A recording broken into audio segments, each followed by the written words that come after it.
Mahua Moitra ji. Thank you, Madam Chairperson. Thank you, Madam Chairperson. At the onset, I have 18 minutes of allotted time by my party. Honorable Chairperson, sir, Madam, I stand today on behalf of my party, the All India Trinamool Congress, to speak on the 75th anniversary of our Constitution. A Constitution that is not merely a book, but indeed the life and the soul of our nation. Almost 75 years ago to the day, on the 25th of November 1949, Baba Saheb Ambedkar reminded us, we must observe the caution which John Stuart Mill has given to all who are interested in the maintenance of democracy, namely, not to lay their liberties at the foot of even a great man or to trust him with powers which enable him to subvert their institutions.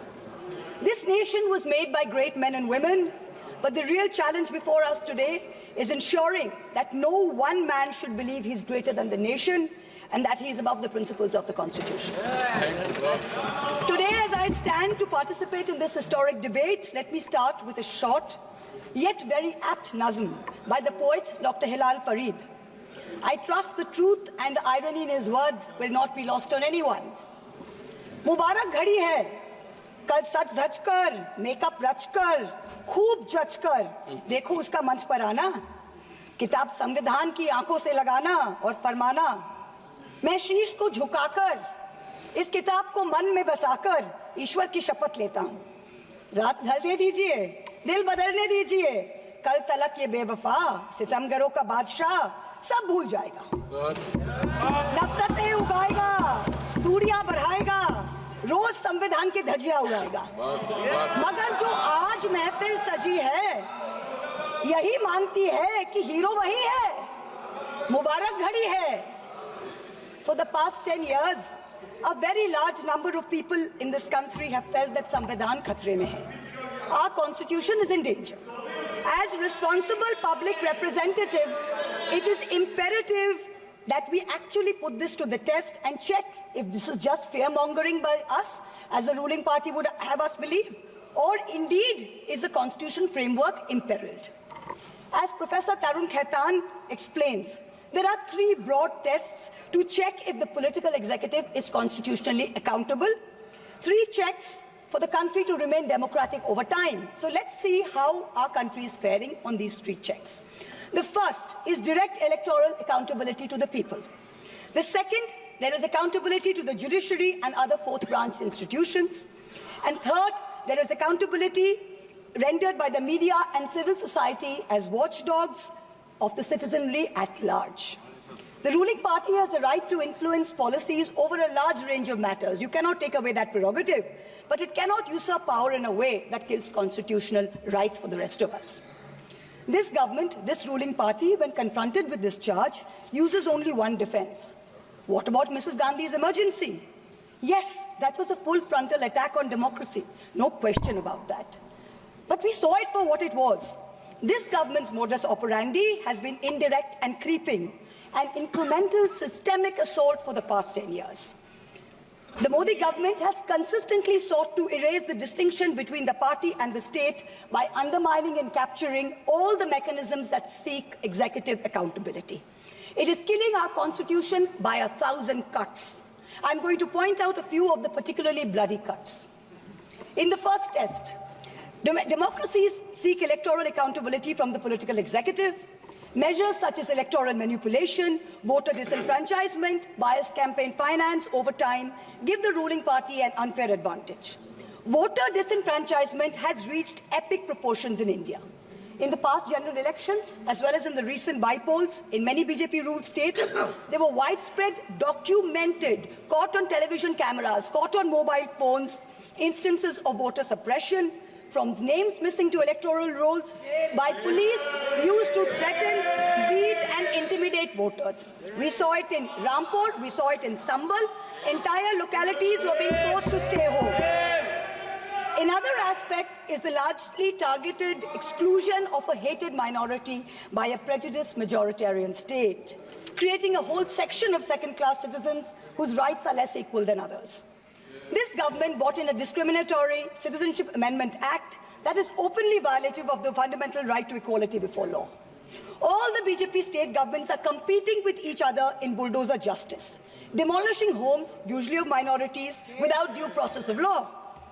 I had to go to the Supreme Court to get a stay on the unconditional and on the unconstitutional order of the UP government, demanding that minorities, that Muslims, put identifying markers on their eateries in shops during the Kawad Yatra. This is blatantly a violative of Article 15. Let us move on to campaign finance now. In 2014, both the BJP and the Congress were held liable for illegally accepting foreign contributions.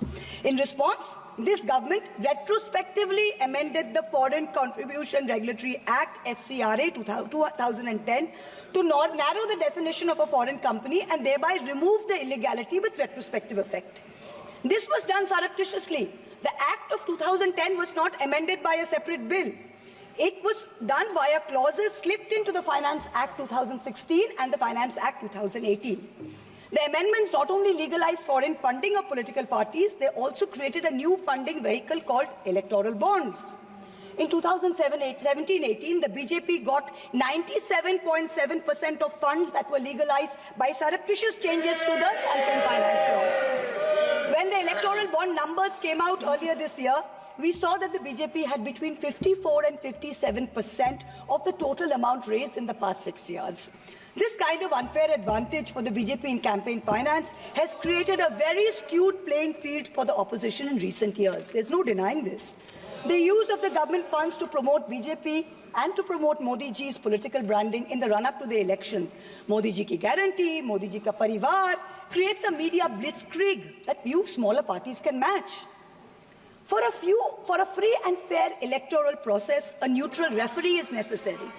So in addition to electoral accountability, our constitution lays down a second check of institutional accountability, where the government is scrutinized by the judiciary and by various fourth branch institutions, such as the Election Commission, the Vigilance Commission, a human rights watchdog, an anti-corruption body. The appointment mechanism of these fourth branch institutions, along with their functional autonomy, is what keeps them independent. What has this government done?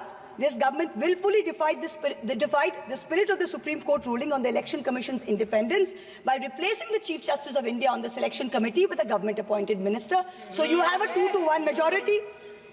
Prior to Modi ji becoming Prime Minister, how often did we hear of an election commissioner not filling their full term? So ever since this government has come in, 2 election commissioners have inexplicably quit before their terms have ended. The 2024 elections saw egregious violations of the Model Code of Conduct by the BJP, and specifically by the Prime Minister, which an eager and compliant commission blatantly ignored. But even the smallest violation by an opposition party saw the ECI taking prompt, stringent action. For free and fair elections, just like justice must not only be done, but must also be seen to be done. So public trust in democracy has to be restored by this election commission. We've jokingly started calling it the Modi ji Code of Conduct. Other institutional bodies have been similarly compromised. Appointments to the National Human Rights Commission have been widely criticized, especially of Justice Arun Mishra and others close to the establishment. This is a judge who, while in office, heaped praise on Modi ji, calling him an international visionary who thought globally and acted locally. And lest the Treasury benches claim this assessment is a biased one, please remember, it is precisely this kind of appointments that have undermined the independence of the NHRC, so much so that the NHRC has lost its UN accreditation. The NHRC can no longer represent India or vote at the UN Council of Human Rights. Allow me to turn to a simple instance of what human rights under the rule of law means: the right to bail. The erstwhile outgoing Chief Justice of India waxed eloquent recently about how the right to bail has been granted during his tenure for all. A range of under-trials, from A to Arnab to Z for Zubair. His alphabet, unfortunately, seems abbreviated because it did not include G for Gulfisha Fatima, didn't include H for Hani Babu, didn't include K for Khalid Safi, didn't include S for Sharjul Imam, and U for Omar Khalid, and countless others. The former Chief Justice made it a point to say that the Supreme Court is not meant to act like the political opposition. We in the political opposition don't need the Supreme Court to do our job. We are not asking it to. But what troubles us is that some members of the higher judiciary appear to be doing their best to compromise the independence and integrity of our constitutional courts. I do not think that the framers of our constitution ever imagined a scenario where judges would rely on private conversations with God to write judgments, rather than on objective logic, on reasoning, and on the law and the Constitution. The Honourable Defence Minister in a speech this morning mentioned the courage of the late Justice H.R. Khanna to dissent in 1976. May I remind everyone that Justice Khanna lived for 32 years after 1976 under a largely Congress regime, long enough to write his autobiography, which the minister quoted from. Unlike poor Justice Lohia, who's resting in peace long before his time. Delays in filling vacancies in the Central Information Commission is denying citizens their right to information. Currently, the CIC has only 3 commissioners, including the chief, instead of the mandated 10, and has 22,000 pending appeals filed by people against the denial of information by this government. The third dimension of executive accountability is discursive accountability. Citizens in a democracy expect their government to be able to justify their actions by way of public discourse with civil society. This government on a daily basis is pursuing unconstitutional methods of restricting freedom of the press and freedom of speech. Its ill-conceived amendments to the IT rules to create fact-checking units was recently struck down by the Bombay High Court as being violative of Articles 14 and 19 of the Constitution. The latest UP police cases against fact-checker Mohammad Zubair, when the UP police is invoking de facto sedition against a fact-checker who is documenting hate speech. This is preposterous. I am one of the petitioners challenging the constitutionality of the sedition law, and the Supreme Court has very clearly stated that no coercive action will be taken on alleged sedition cases till the matter is decided.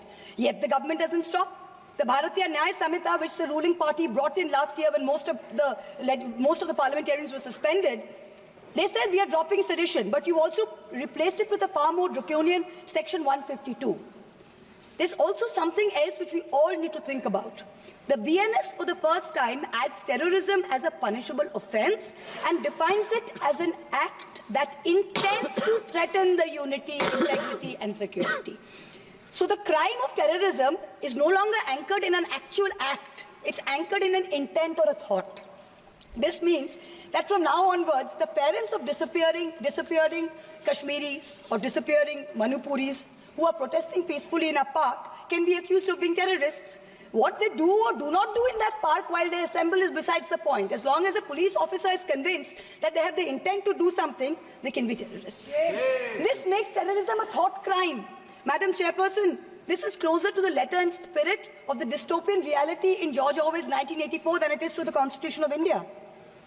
Let me turn to how the policy of 1,000 cuts has damaged our institutions. Institutions like the Enforcement Directorate and the CBI have turned into extortionist departments for the government. 14 political parties approached the Supreme Court against the coercive criminal actions of these two agencies. 95% of cases by these two agencies are against opposition politicians. Since 2014, 25 opposition leaders facing corruption have crossed over to the BJP. 23 of them have got reprieves. 3 cases are closed. 20 cases are stalled. For years, the CBI was used to put pressure on NDTV and its promoters via a bogus case. Now that the channel's been captured, it's been sanitized, CBI says that there was never any case to start with. Airports and large infrastructure have been captured by crony capitalists by similar misuse of the ED and the CBI. In a cooked-up case against me, the CBI is wasting precious time and resources looking for a scarf and lipstick that a friend gifted me. These actions have cost India the first ever human rights violation by the Interparliamentary Union in Geneva, the global body governing all national legislatures. After the abrogation of Article 370, there has been a flagrant crackdown of the constitutional rights of the people of Kashmir. Free speech and movement have been hampered. Passports cancelled without any pending cases. Never heard of it. Manipur, an integral part of the Union of India, seems to have a complete breakdown of constitutional machinery. The failure of governance is stark. The Union government under Article 355 of the Constitution is obligated to assist states in the maintenance of law and order. In May 2024, in the Supreme Court, Solicitor General stood up and said the violence is subsiding. Yet, horrifying incidents are happening every day. I petitioned the Supreme Court in the Manipur violence case. Senior Advocate Indira Jaisingh appeared for me. An expert committee was set up. But then after 27 or more hearings, there is no relief, there is no justice yet. Time constraints don't allow a more in-depth analysis, but it is crystal clear that this political executive of the past 10 years has systematically eroded democracy. It failed spectacularly on all three tests of constitutional accountability laid out by Professor Khaitan. Our constitution is bleeding from 1,000 cuts. Samvidhan khatre mein zarur hai. The need of this hour is to ensure that the idea of India survives in its purest form. This burden is heavier on some of us than on others. The judiciary and the media have a far greater responsibility in protecting our constitution than to normal citizens.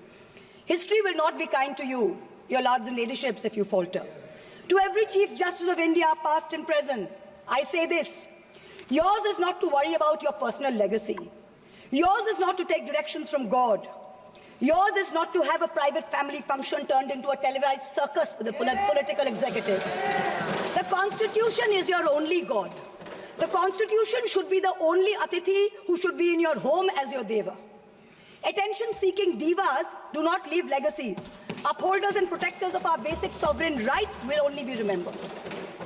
To the media, I say, you play a huge role in guaranteeing our democracy's survival. Live up to it. To taking a few liberties with Faiz Ahmed Faiz's immortal words, let me tell you. Sab taaj uchhale jayenge, sab takht giraye jayenge. Bas naam rahega Samvidhan ka. In conclusion, I pay homage to the 17 women of India's Constituent Assembly who laid the path for all of us like me to stand here today. And I would like to remind us of Vijayalakshmi Pandit's words. Freedom is not for the timid. Protecting our constitution in these harrowing times requires courage. Let us rise to it. We will succeed. Jai Hind.